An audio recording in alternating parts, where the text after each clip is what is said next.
See, this is why we never get anything original. People demand for original concepts, we get them, they bitch about it, and then they go back to making the exact same thing that we've seen before. Thank you, people who have nothing better to do with their lives.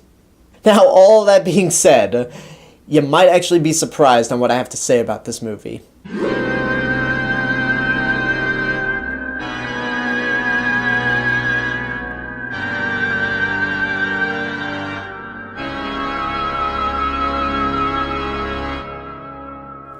Halloween 4, The Return of Michael Myers, came out in 1988 and is pretty much going back to basics and bringing us Michael Myers back from the dead. So 10 years have gone by since that infamous Halloween night in 1978, and Michael Myers has been in a coma for that long period of time, but all of a sudden, don't ask how, he just suddenly wakes up and he's on a mission back to Haddonfield, Illinois, being chased once again by Dr. Loomis, played again by Donald Pleasence, as we find out that Laurie Strode actually has a daughter. Laurie Strode, at the time of this movie, is now dead, and Michael Myers is after her daughter, his niece, Lil Jamie Lloyd, played by Danielle Harris. So when it came to the Halloween series, before actually watching the series, I had kind of written off everything after Halloween 3 because I felt like it's going to be the same slasher thing I've seen over and over again. And it's probably going to be exploitative, it's going to have boobs, it's going to have tons of blood, Michael Myers is just going to kill people in creative ways, we're not really going to care. But Halloween 4 in the horror community has gotten a lot of love, saying that it's an underrated horror sequel, saying that it's pretty good. But even then, I was still kind of hesitant because this is coming from horror fans. I'm not putting down horror fans altogether, but these are people that see everything and watch horror movies religiously. I'm not one of those people, says the guy wearing a shirt that has Jason Voorhees, Freddy Krueger, Leatherface, and Michael Myers. So, yeah, you could call me a hypocrite all you want right there. But I gave Halloween 4 a shot. And I am surprised that I actually like this movie. I don't like it as much as the new one that came out, but this movie was a total surprise for me. I had no idea that I would enjoy this movie as much as I ended up enjoying it.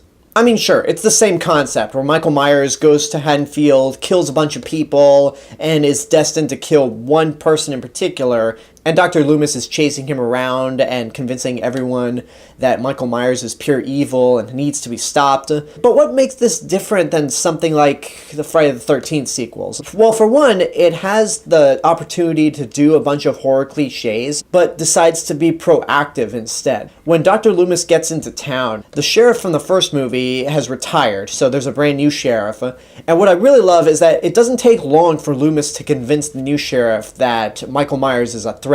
They get into action trying to hunt down Michael Myers and making sure that they don't have a repeat of what happened 10 years before. Because if you look at a movie like Jaws 2, Chief Brody tries to convince the mayor, the same mayor from the first Jaws, that another shark is back in Amity. He just kind of brushes it off, and it's just so stupid that you can't even believe it. This movie doesn't do that. As soon as the sheriff and Loomis have a conversation, both of them get into action and try to hunt down Michael Myers.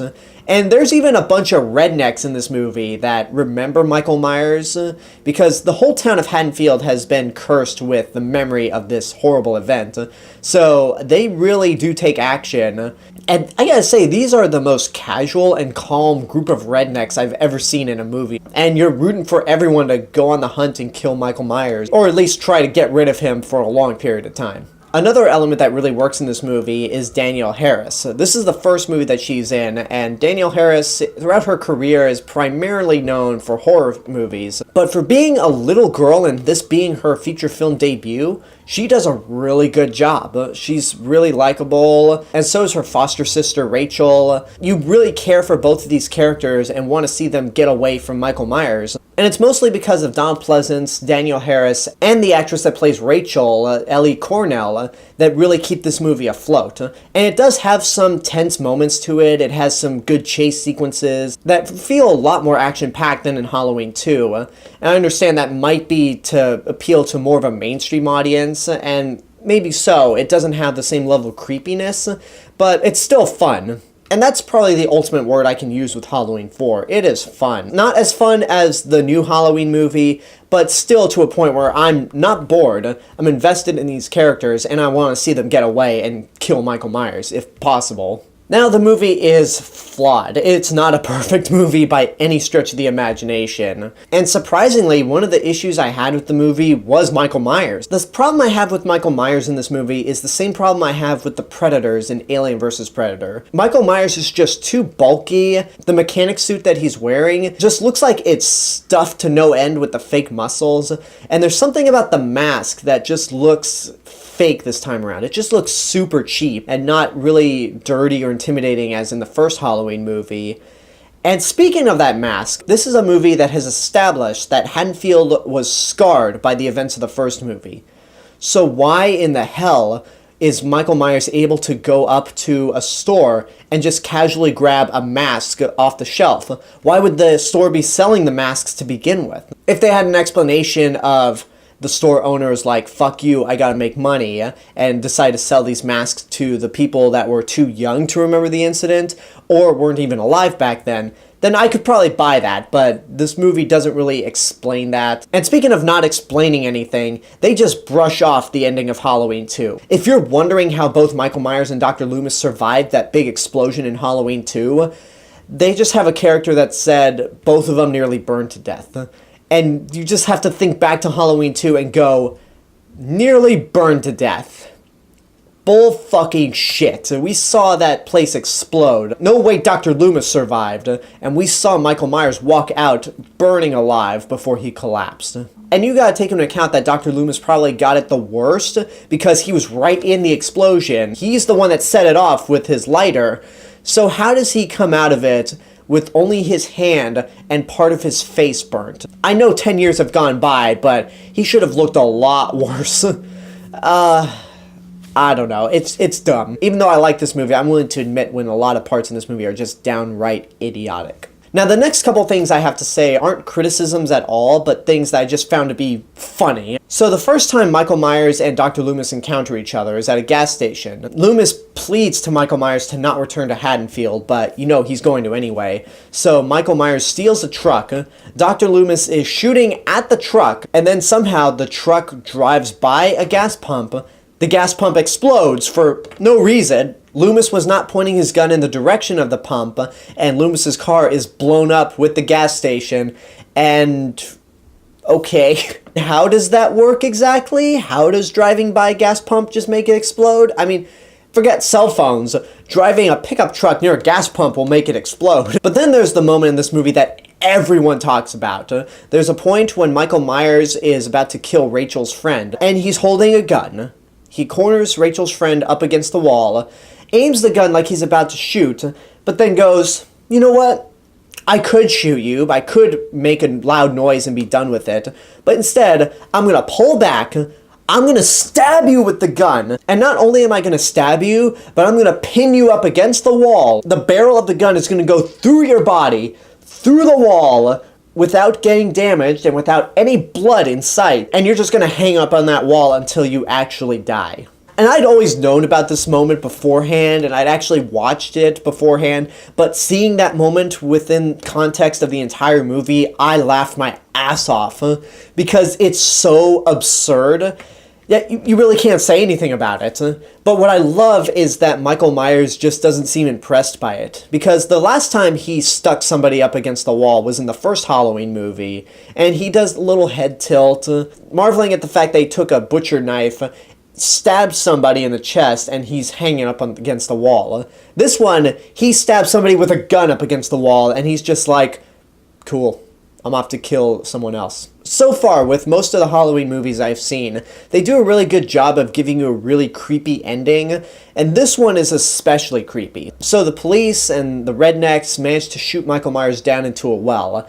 Dr. Loomis is convinced that Michael Myers is dead and that hell has taken him. And then suddenly Jamie stabs her foster mother and is dressed in a clown outfit, similar to how Michael Myers was dressed in the opening of the first Halloween. And I'd always heard about this ending, and when it came to actually watching it within context of the movie, I was like, okay, I'm not really affected by this. But then once it cuts to black and credits roll, it wasn't until then where it actually hit me and I went, whoa. that's effective. Because thinking about it, we spent our time with Jamie throughout the entire movie. We wanted to see her survive getting killed by Michael Myers. We were rooting for her and Rachel and Dr. Loomis. And then just to see this little girl suddenly adopt her uncle's murderous ways and realize that evil just runs in the family, it's creepy. And when Dr. Loomis screams, you feel his pain because we had thought that Michael Myers has been taken out. But apparently it's just something that runs in the family. Or apparently this is a generational thing.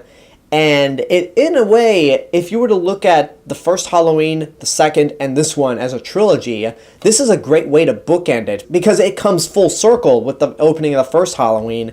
And it's pretty effective. So to wrap things up, I was beyond surprised at Halloween 4. It's not a great movie, but it definitely is a good one. It has some suspenseful moments to it, it has some likable characters, and I love how it's really not exploitative, unlike the Friday the 13th sequels. It doesn't really show that much blood. There is a point where you see a topless woman, but you never see a nipple, so you're like, okay, that's something very subtle. So I admire this movie for being a lot more subtle and trying to focus more on the creepy factor and the characters rather than just seeing how Michael Myers can kill people in creative ways, because that's Jason's department. So again, this movie's not flawless, it has some huge problems to it, but for what it is, it was a lot better than I ever thought it would be. And that's my review for Halloween 4, The Return of Michael Myers. Tomorrow we're going to be talking about the 5th movie, Halloween 5, The Revenge of Michael Myers. This is the point where I'm not really looking forward to talking about this series, but full speed ahead. Now I want to know what you guys have to say about Halloween 4. If you've seen it, what did you think of it? Were you surprised by it when you saw it, or did you just kind of find it mediocre? Let me know in the comments below, and until next time, I hope you enjoyed this review. Don't forget to subscribe to the channel, give this video a like, and of course leave a comment. Don't forget to support my Patreon page, follow me on social media, and until next time, this is the real Mr. Robinson telling you, there's only one.